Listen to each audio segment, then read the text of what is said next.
Hello and welcome to a special U.S. Open edition of Tour Confidential on Golf.com. I'm Jessica Marksbury and I'm delighted to welcome an all-star panel into our New York City studio. Sports Illustrated's Michael Bamberger and Gary Van Sickle are here, as well as Golf Magazine's Joe Pazoff. Welcome, guys. Obviously, so much anticipation heading into Chambers Bay, so of course, I gotta put you on the spot.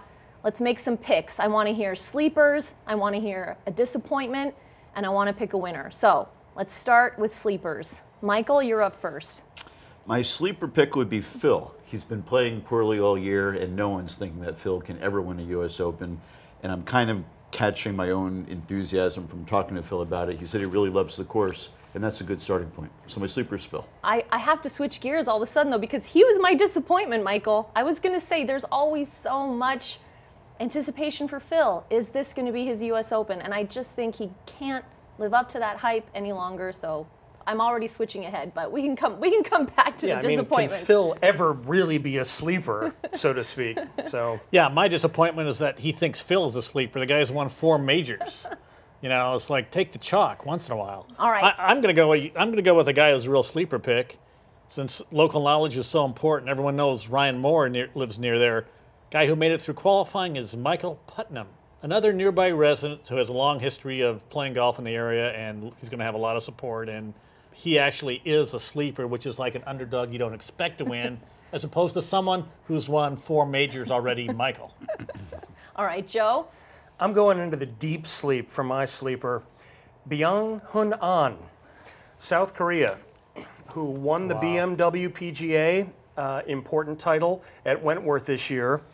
But maybe more importantly, not only has he been playing well, had a tie for 21st at the Irish Open at Royal County Down, but he was the youngest U.S. amateur champion ever in 2009.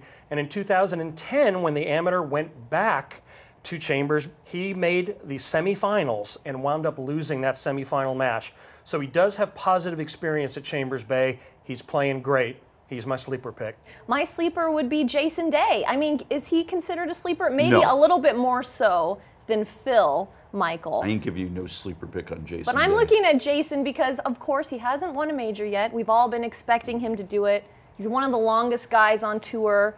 I think this could set up well for him. So, bit of a sleeper. Okay, disappointments now. We know I already spoiled my Phil pick. No offense to Phil, of course. There's just a lot of pressure on him. Michael?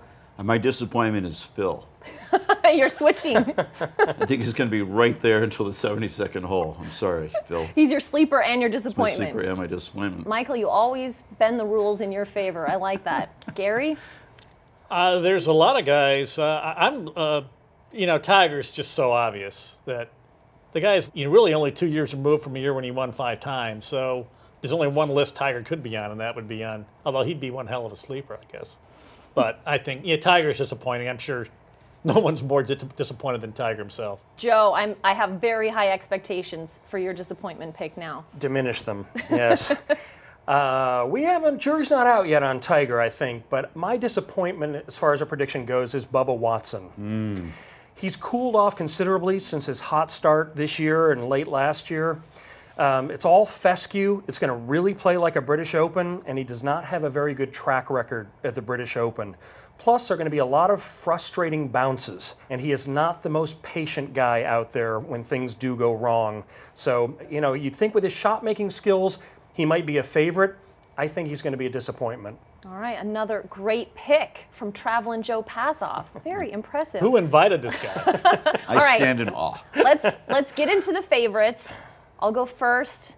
Got to go with Ricky Fowler. I know that's probably a popular pick at this point, but you mentioned the Irish Open, Joe, and I was looking at Ricky throughout that week. I think he ended up T30, but still a very respectable showing, very difficult conditions. Ricky's a grinder based on what we saw at the Players' Championship.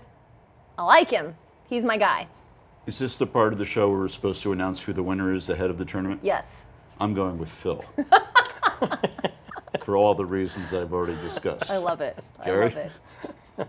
Okay. Look, local knowledge is important, according to Mike Davis. Who has the most local knowledge of everybody in this field? Who's got the most? Michael Greller, Jordan Spieth caddy. That's just the edge. Jordan Spieth, and Jordan's playing great. He just came off a final round 65 in the Memorial. And he actually said, this is exactly what I need going into the Open.